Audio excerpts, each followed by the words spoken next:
Okay, so now I'm running through a VPN. So the college cannot control me anymore. And so I went to this 105 and I downloaded this APK and it appeared in the downloads folder. So there it is. I have this thing called traveler.apk. So I get my phone, which is here. And I like to go to a home page, but for no particularly good reason. If you drag and drop an APK on your phone, it will install it. So there we go.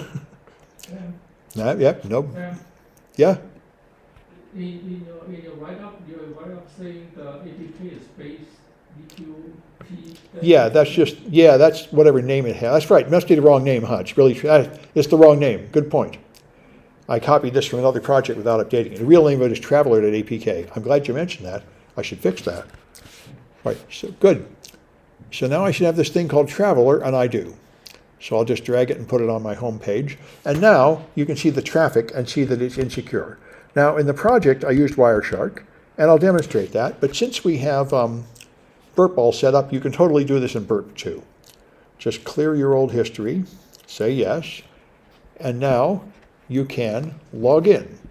Launch Traveler, and it needs to have some permissions, so just give it whatever permissions it wants. And it warns you that it was built for an earlier version of Android, which it certainly was. Who cares? Now I log in.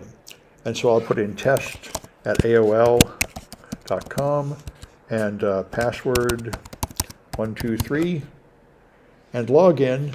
And there you see it sends your name and password unencrypted with HTTP instead of HTTPS. It's sending your data here, email and password. So that's a simple flaw, but there it is.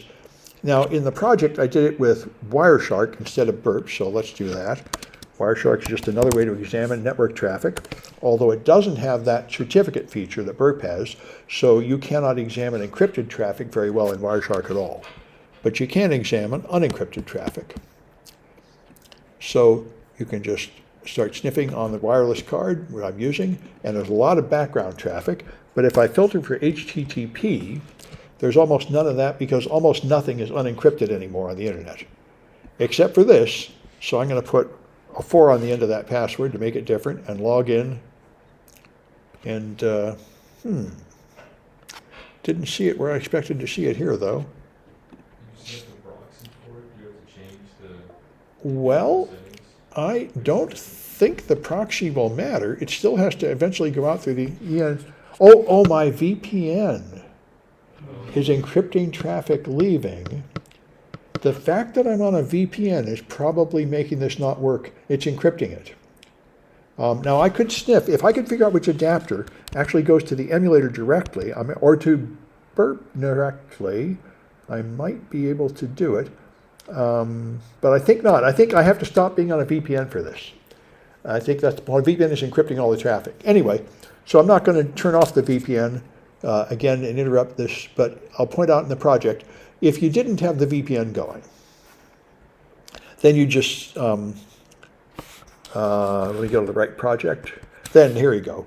Then your Wireshark would just pick up this data right there, just the way Burp did. But yeah, that's the defect of using a VPN. And this is something that happens to students pretty often. They have so many security features on their device that it gets complicated and they can't get things done. Anyway, all right. And, okay.